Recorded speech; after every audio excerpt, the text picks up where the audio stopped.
Welcome to RAIN, the Real Estate Investor Growth Network with your hostess, Jen Josie. Join like-minded real estate investors and accelerate your business towards greatness. You will hear step-by-step strategies for success, interviews with real estate rock stars, and we will dig deep into past projects where we bear it all, including the good, the bad, and some just plain ugly. So get excited. Here's the bestower of badassery herself, the real Jen Josie. Listener discretion is advised.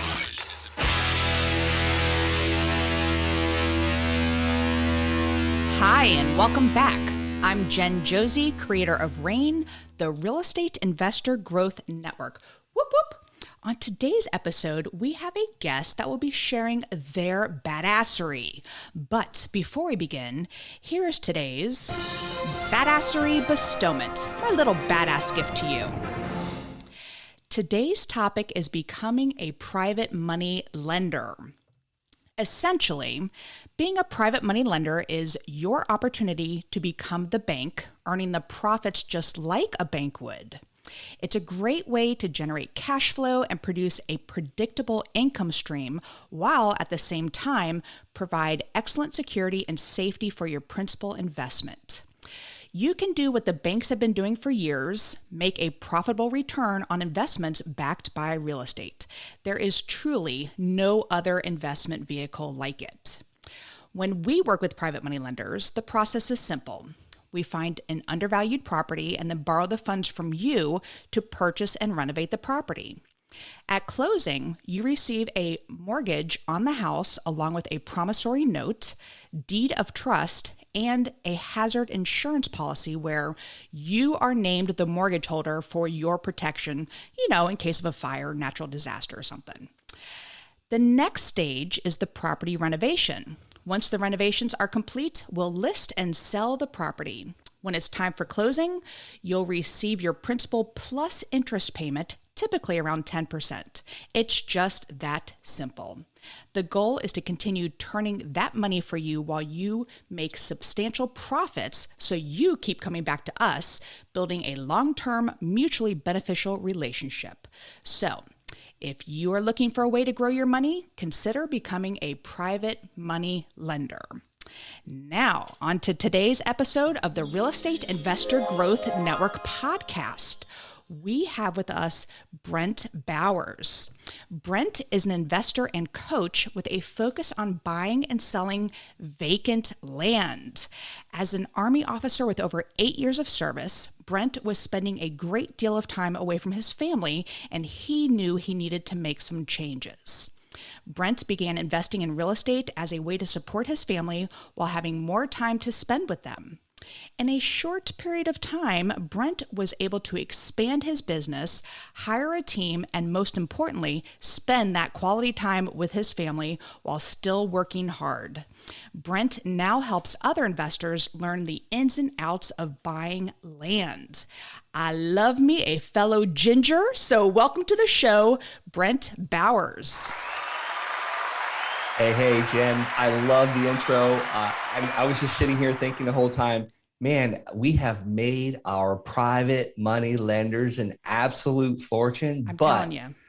I'm so blessed and thankful for these guys, for these partners, these lending partners, because they've made me an absolute fortune as well. And they've given me the ability to do deals that I never thought possible. So I love that breakdown, how you offer them a deed of trust and a promissory note and a mortgage. I mean, they're in a great position. Like, you're usually buying this land or the house at 65 cents on the dollar or less. So God forbid you don't make a payment, they end up getting it, which I'm sure that will never happen. But, that's incredible. I'm just thinking more and more about it. And, my land now, all of it that I own is completely debt-free, but we're now getting into bigger projects where we need more lenders like that.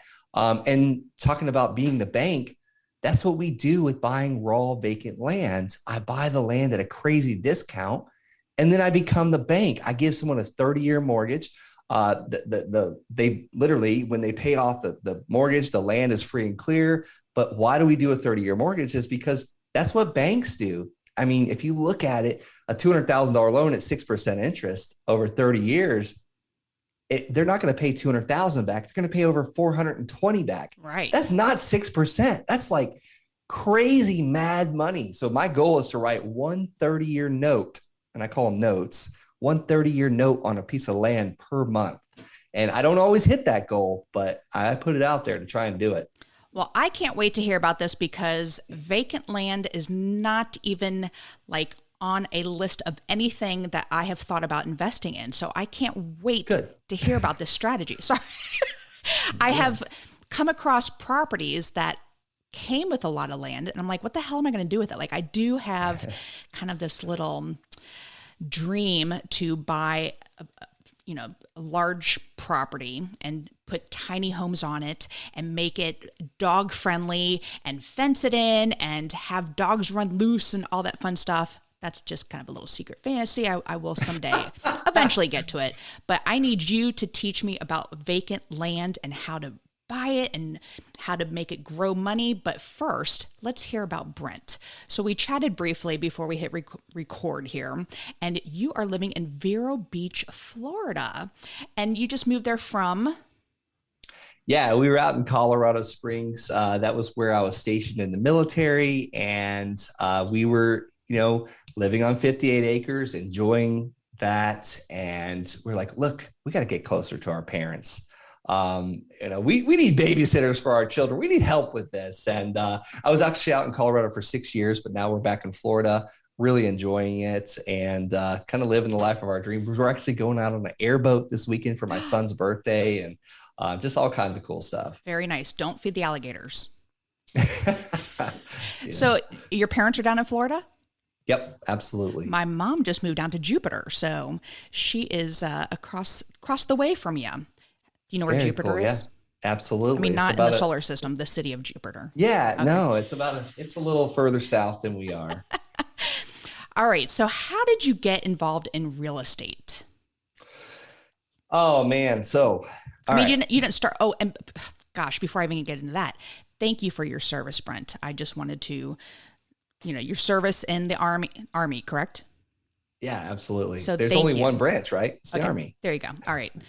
Don't tell that to my work husband who is in the Air Force, but that's all right. Sorry, we got to give each other a hard time. Like Jen is actually, I have a Jen in my life. She's she pretty much runs my acquisition company. She runs the whole real estate side, but her name is Jen and her dad's a Marine. Her husband's a Marine. I always have to hear from these guys about all their Marine jokes. So, it's nice to be surrounded by other Army people, but Air Force is pretty cool too, because they flew us all over the place. Awesome. All right. So tell us how you got involved with real estate. So when I graduated high school, or before I graduated high school, I always had the entrepreneurship itch and I always wanted to get into real estate somehow or another, to be a real estate rock star, just like your show called me today. So exactly. I'm good. I don't have to accomplish anything else for the rest of the day because your show called me a real estate rock star. But I always wanted to do that. And I went to seminars when I was 18 years old. I remember like Capital One sent me this credit card. There's a $500 limit. I maxed that bad boy out to go to the first seminar. It's Robert Allen Institute. I've still got his big old books over here that I've never read. But I remember the seminars and I remember my dad saying, son, if you wouldn't keep spending all this money on going to these seminars, doing this, you'd have a lot of money in savings, because I had a lawn and landscape business like all through high school. And when I got out, I needed to hire somebody. So I had a great business going, but that wasn't doing it for me. I wanted to buy ugly houses and fix them up and keep them forever and be uber rich and have like 150 houses when I'm 60 years old. So I got my real estate license finally in 2007. Took me 3 times to pass that joker. I heard some bitch. Yeah. Well, I don't think it was that hard. I think it was just a terrible student. Or the hurricanes that kept coming through Florida. I don't know. I can make excuses all day long, but it took me 3 times. And the 3rd time I finally passed it, I joined a company called Exit Realty. The listing agent sitting next to me, she lists this house in this neighborhood, 3-bedroom, 1-bath house. I put an offer on it immediately because I thought to be a good real estate investor, I need to be a real estate agent. So I didn't care about listing properties for other people. I wanted to buy them myself. So I had a problem though. I had a challenge is I didn't have the earnest money deposit. So I called great grandma. I said, hey, can I borrow the earnest money deposit? It's $1,000. She said, sure, but it's going to come out of your inheritance if you don't pay me back. And I was like, don't worry, I'm actually getting a commission by buying this house, and then I'm going to rent it out, and I'm going to be this amazing landlord. So that all happened, pay my grandma back. I never saw that inheritance she was talking about. I think she was just like tricking me into paying her back. Um, but I rented the house out, learned the ropes through the gutter, ultimately moved to the coast, started trying to sell real estate for other people, to be a real estate rock star agent. And 2008 happened to me. And here I am sounding like the victim. Mm-hmm. But I got it in my head. I saw all these brokers getting out of the business, and I'm like, I'm wearing my shoes out every day. I'm driving these people around to rent houses, and I might only make $300 a month if I'm lucky. Ultimately, had to move in with my in-laws. Here I am, I had a real estate license. I had a business. I had an investment property. I'm an adult. I'm married, and now I'm moving in with my in-laws. So I was quite humbled. And I remember my grandpa, and who I really looked up to, he said, join the Army, join the military. Actually, he told me to join the Air Force. But once again, I wasn't smart enough. I had a little bit of a background. I got in trouble when I was 18 for fighting, of all things. So the Air Force wouldn't let me in. So luckily that Air Force recruiter said, go next door to the Army. They'll take anybody. And I'm very coachable. And I went next door to the Army and signed up, and I'm in basic training a couple months later. Getting my life back together, get out of basic training, getting go to AIT. I'm deployed to Afghanistan before I know it. Gone for 1 year and then back again a year later. And I kind of took a break from real estate. I really did, until the Army said, we're going to send you to school. You're going to be an officer. They sent me to Melbourne, Florida. And by this time, my first wife had left me because she's tired of me being gone all the time. So I'm now a bachelor again. And I buy the house next to the college, and I start house hacking.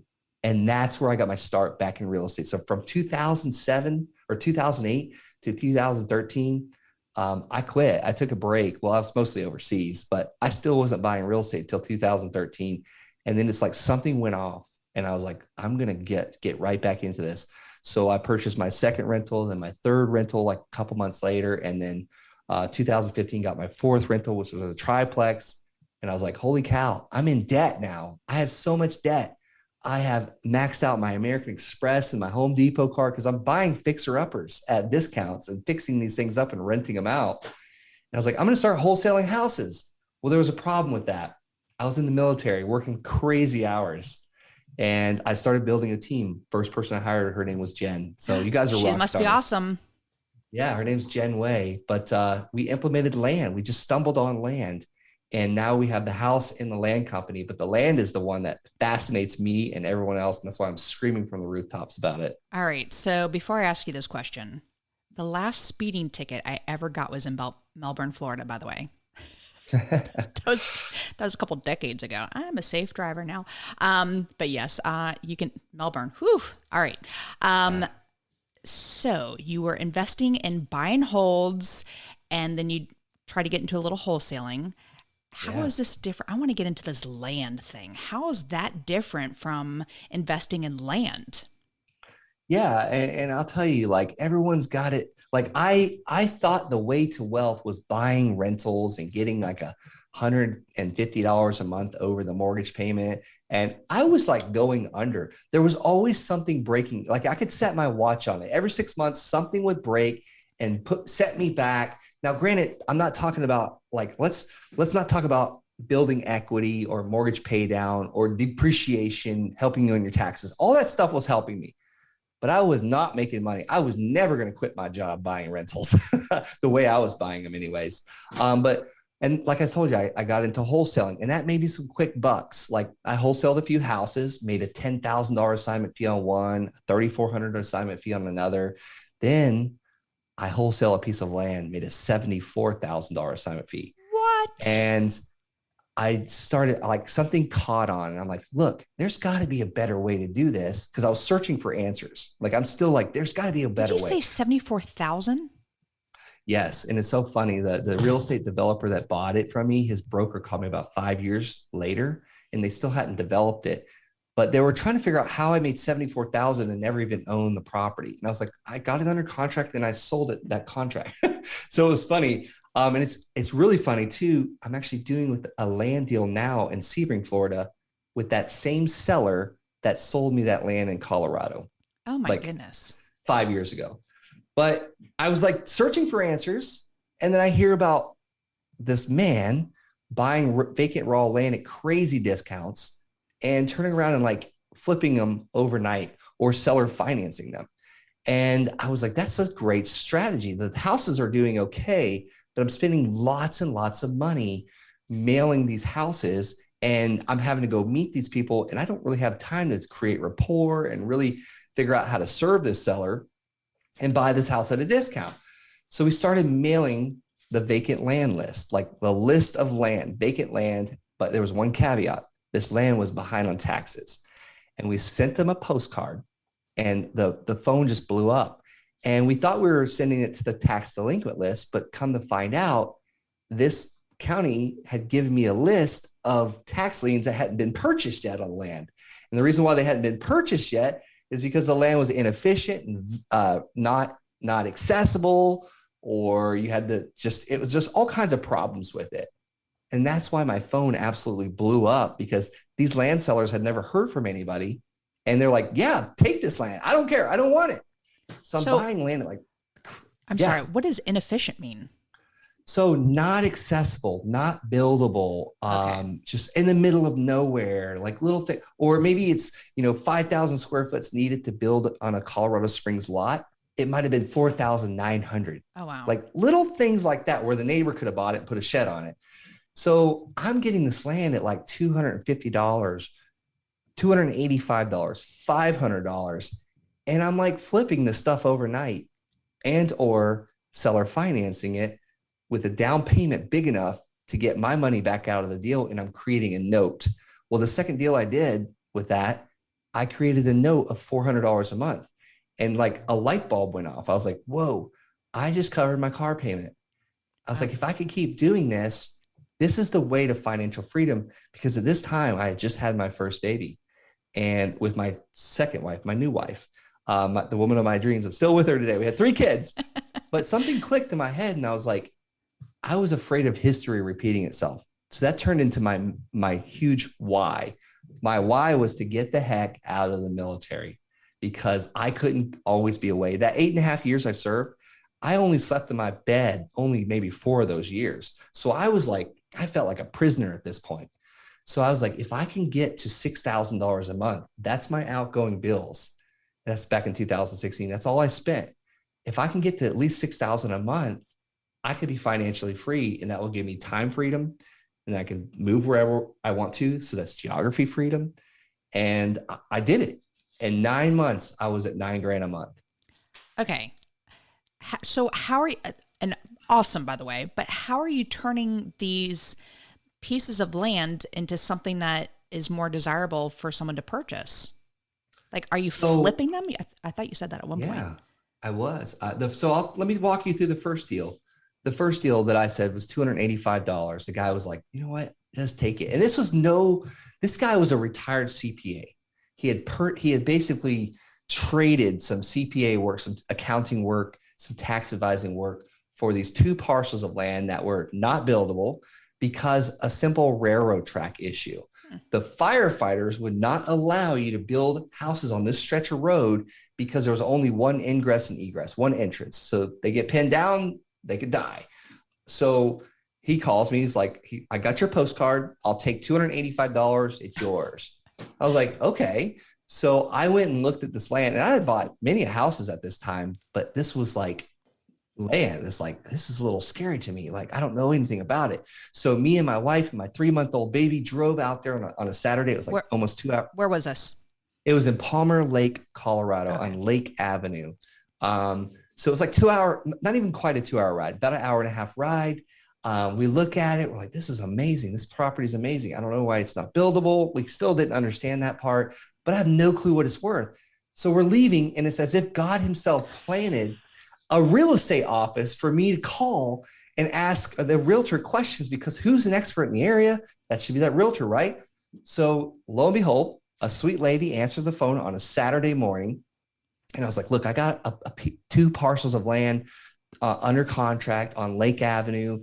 I just want to know what they're worth. Like, what could you put them on the MLS for and blast them out? I want to get it done now price, like the 30-day blowout price. And she's like, I don't know what a 30-day blowout price is, but I think you can get 10 grand on the MLS for them. And I was like, my mind almost blew up. I'm like, 10 grand. I'm paying, like, I didn't tell her this. I'm paying 285 for these things. So I thanked her for her time. I said, I will call you back when I figure out a plan. I still didn't know what I was going to do at that point, but I knew I had an asset at a very steep discount. Like my margin of safety, like Warren Buffett talks about, was huge. Mm-hmm. So 5 minutes later, though, this realtor calls me back and goes, Brent, what if I made an offer of that land on that land? I'll buy it from you. And I was like, I think that'd be great. What do you want to offer? She said $5,000. And I said, that's really cool. When do you want to close on it? When do you want to buy it? She said, Wednesday. I'll buy it next Wednesday. I said, 4 days from now?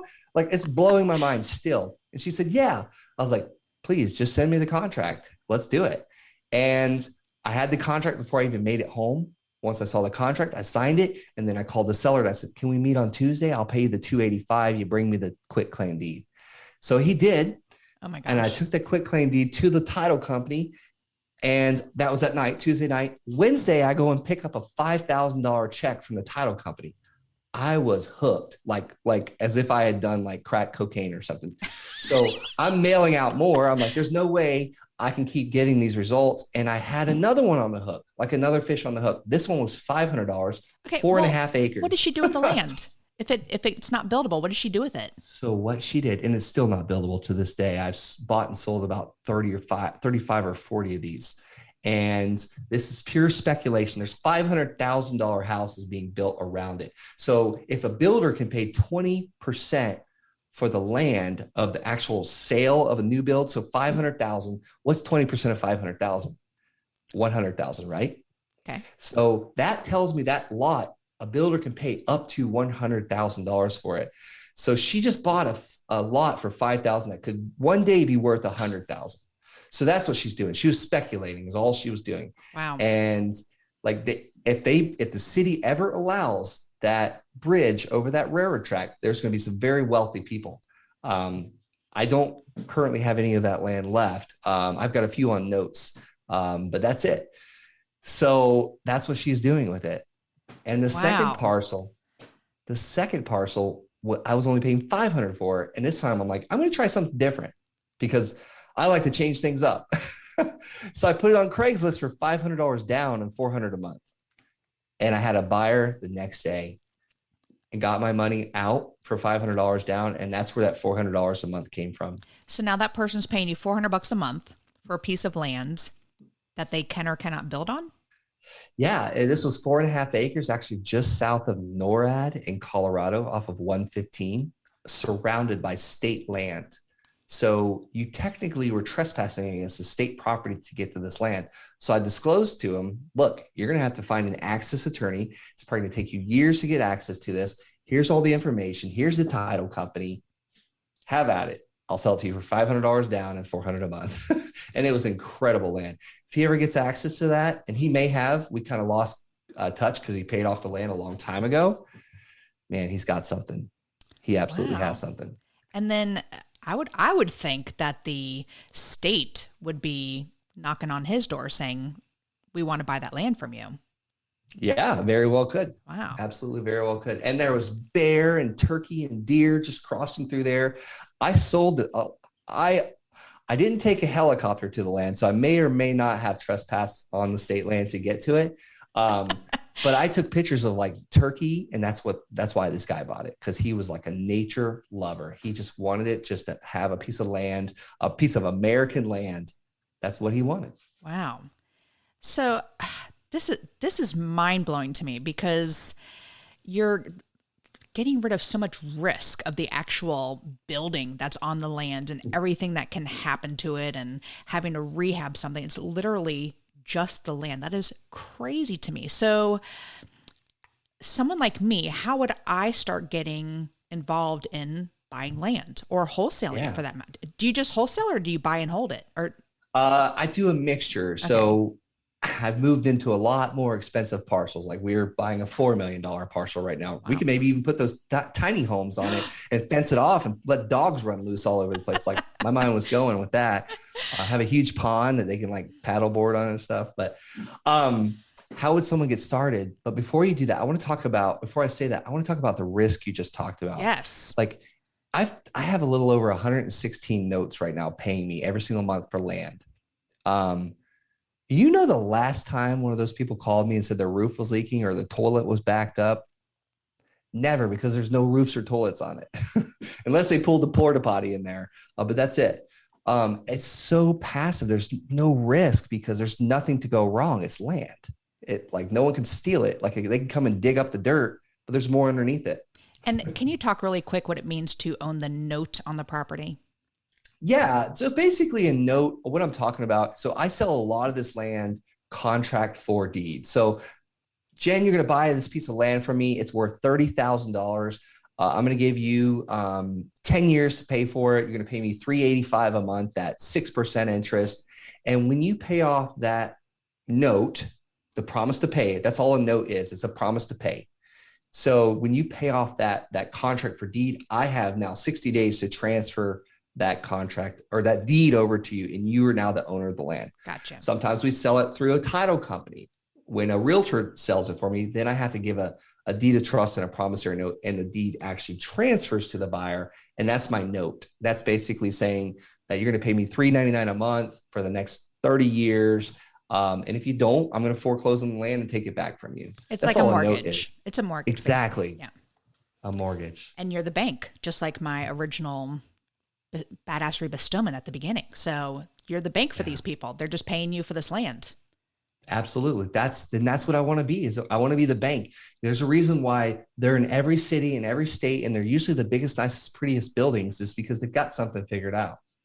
This is mind blowing. So tell me how I get involved. How does this happen? How do you start? Okay. So Jen, you want to start buying land. Is there any land around you where you're in North Carolina? Live? Hell yeah, there is. Yes. So you take a different way to work every day. You see these beautiful mountains. You see all this cool stuff in North Carolina, farm land, hunting land, buildable city lots. I say pick an area within about a 2-hour radius, whether maybe you're already in real estate. Well, do land in that area because you already have established footprint. Maybe you're just starting out. I say pick the area you're actually in. Now, if you're in an area like Durham or Raleigh, that's Raleigh. Raleigh. Okay, yes. I pronounced it right the first time. There's a lot of crazy building going on in those areas right now. It's very expensive. So you can do 2 routes. You can start and get in the madness and start mailing vacant lots. I call them infill buildable lots in that area. That's a builder or a spec home builder or a developer can go in and start building onesie twosie houses. You can start mailing those vacant lots. And if you got that thing under contract at 60 cents on the dollar, so the land's worth 100, I'm just doing really easy math. The land's worth 100,000. You got it under contract for 60,000. Do you think a builder or a developer would be willing to pay you maybe 70,000 for it and get a discount of 30 cents on the dollar? Absolutely. You just make a quick $10,000.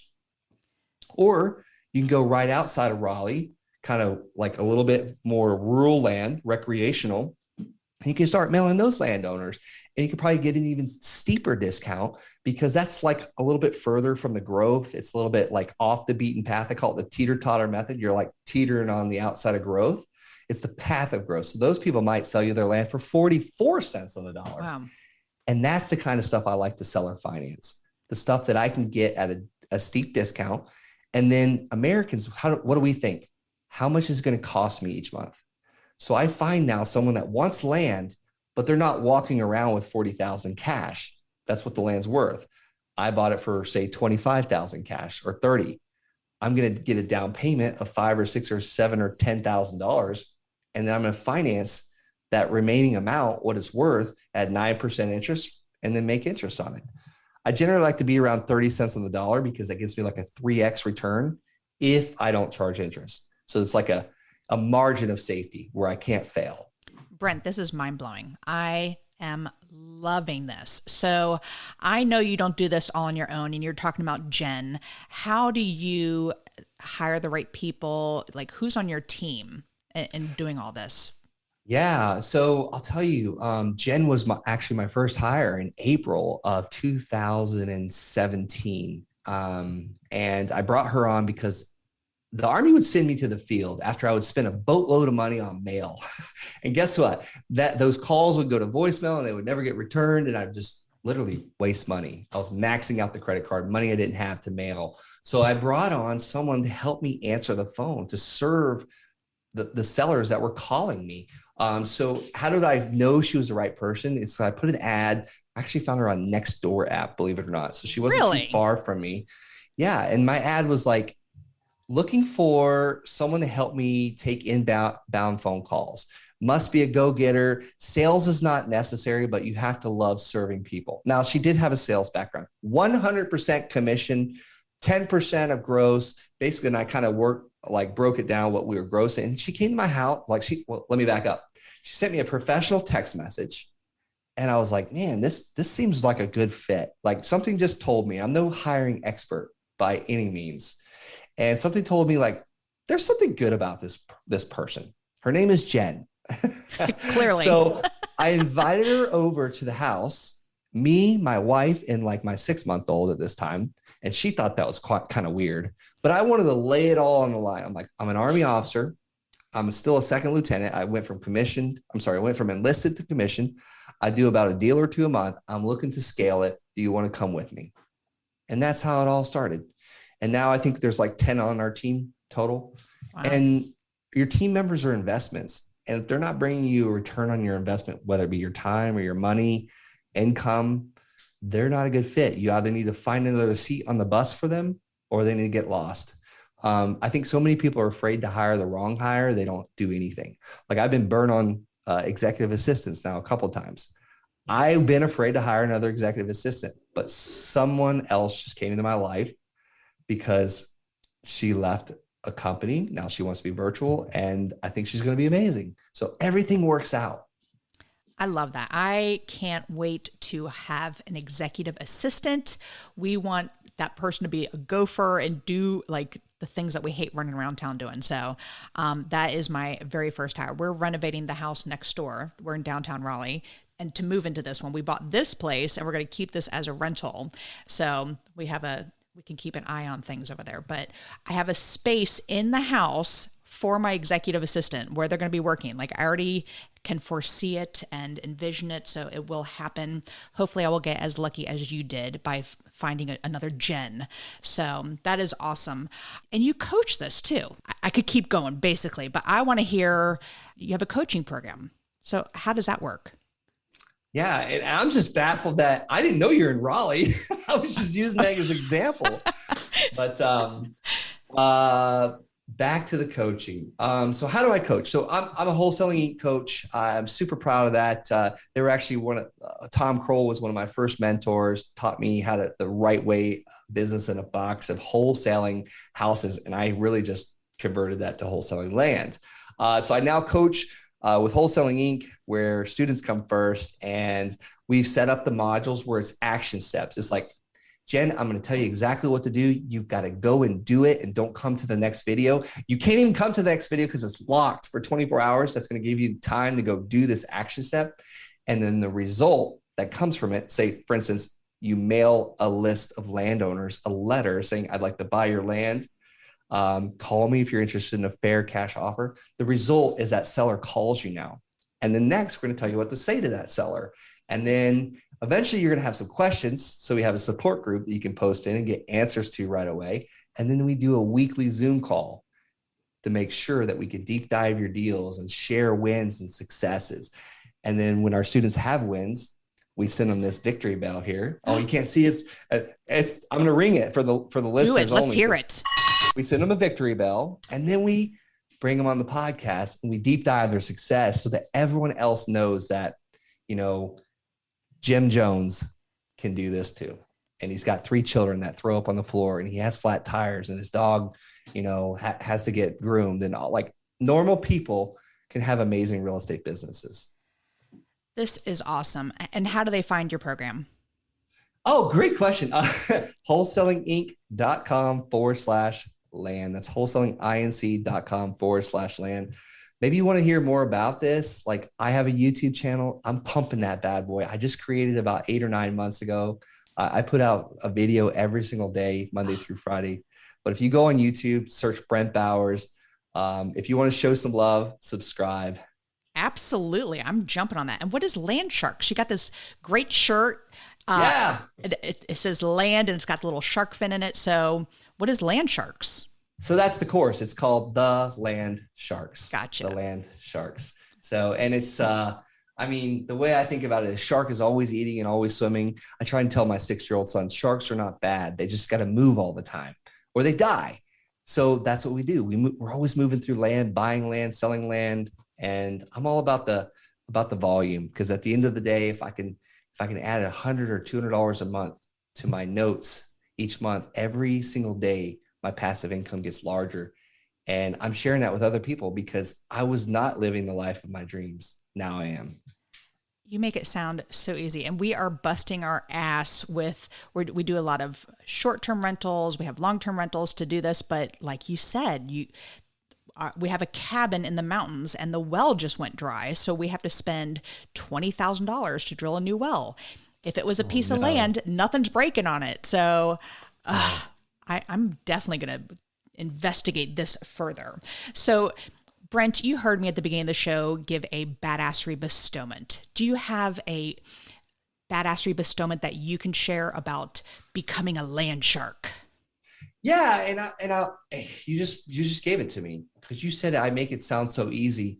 I want to give that like disclaimer is you still got to get up and get rejection and do the work. And like, how did I accomplish this when I was on base from 6 a.m. to 7 p.m., 13-hour days? If I would just shorten it by 1 hour, only a 12-hour day, that would have only been a half day, right?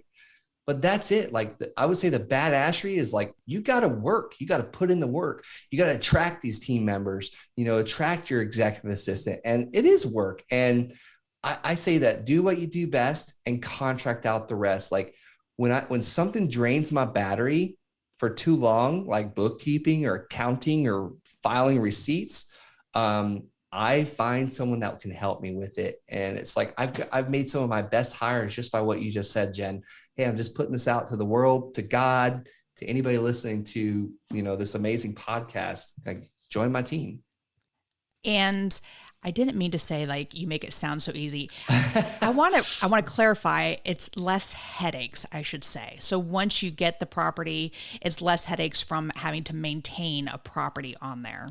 Once you get the land. Am I saying that right? So true. Is that okay? So true. Well, thank you for sharing that badassery bestowment. And action is key. You can take these courses. I love how you keep it locked up until they actually do the task before they can move on to the next thing. That is awesome. I love it. So the second half of the podcast is I use the acronym BADASS, and it's really what makes Brent Bowers a badass. And the first letter is B, which is book. What's a book that's made a huge difference in your life?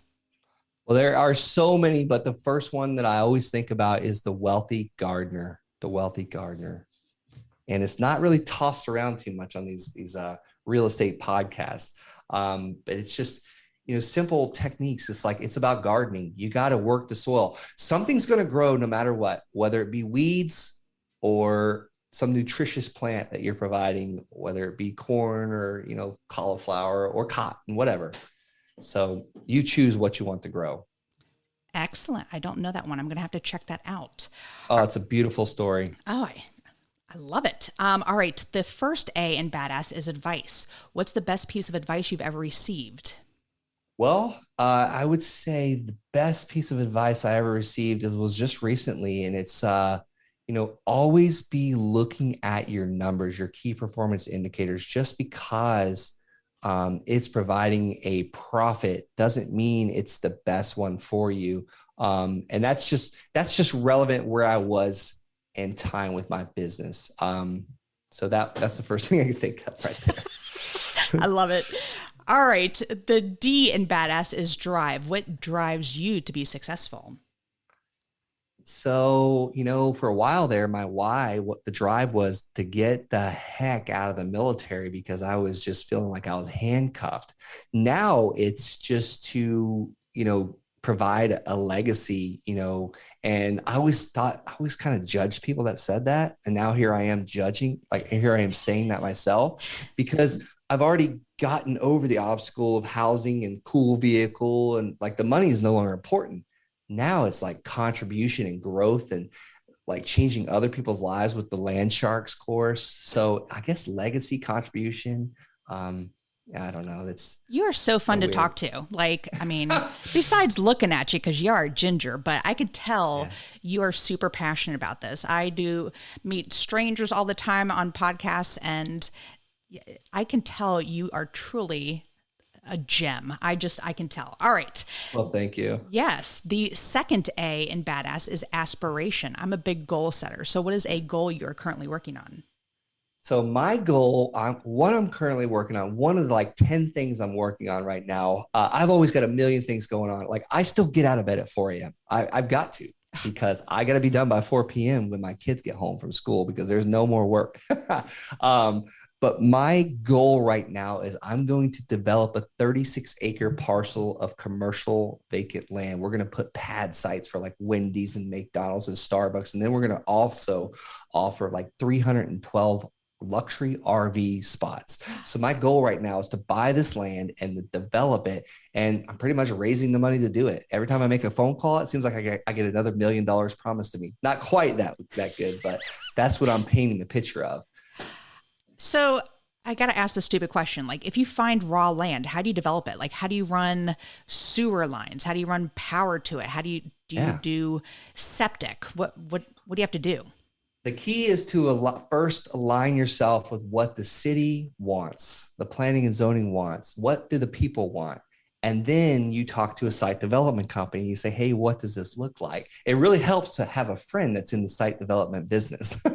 And then you talk to the builders and you start figuring out the plan and what this is going to cost. And then so as far as like, you can't just start going and digging, especially in Florida, we have gopher turtles. We got to protect those things. You dig 2 feet, you're hitting water in Florida. Right. So we can have lakefront properties so easily. But that's kind of the first steps is like permitting first, like what does the county want? What does the city want? Well, will they approve? And then permitting, and then you start digging and all that. So it's quite a few many steps, honestly. And it's a whole lot different from the 116 land notes that I have.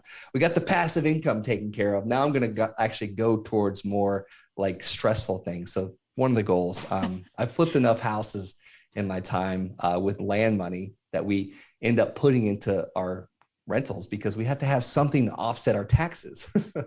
This is so cool. I'm loving this. All right. The first S in badass is systems. What systems do you have in place to help you achieve success?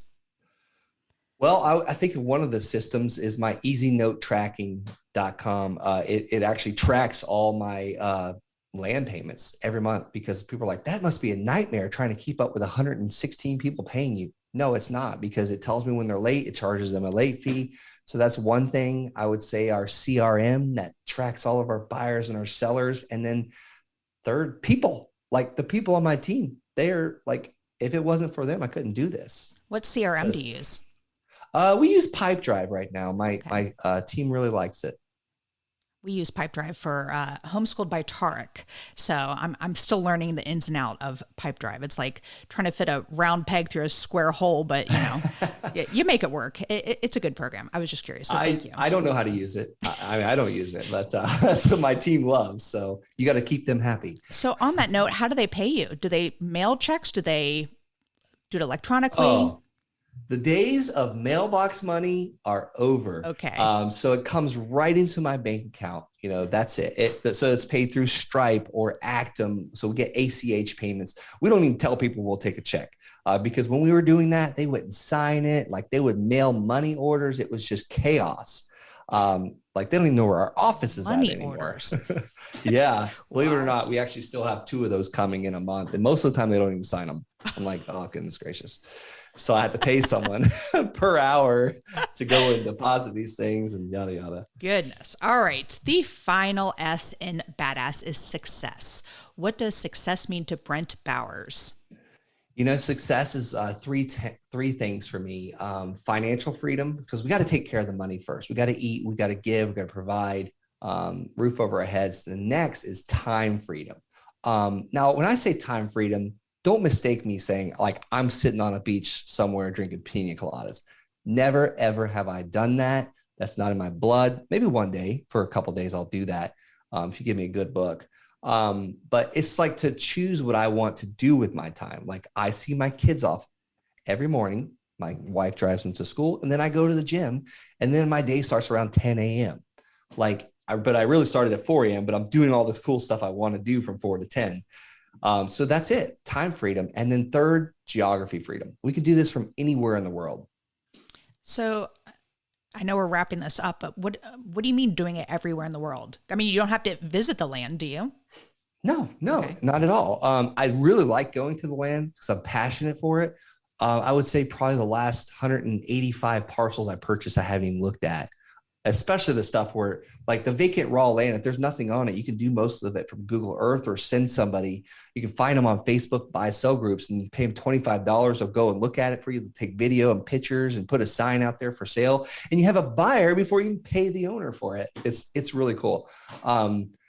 But yeah, when I say geography freedom, my main operations in Colorado.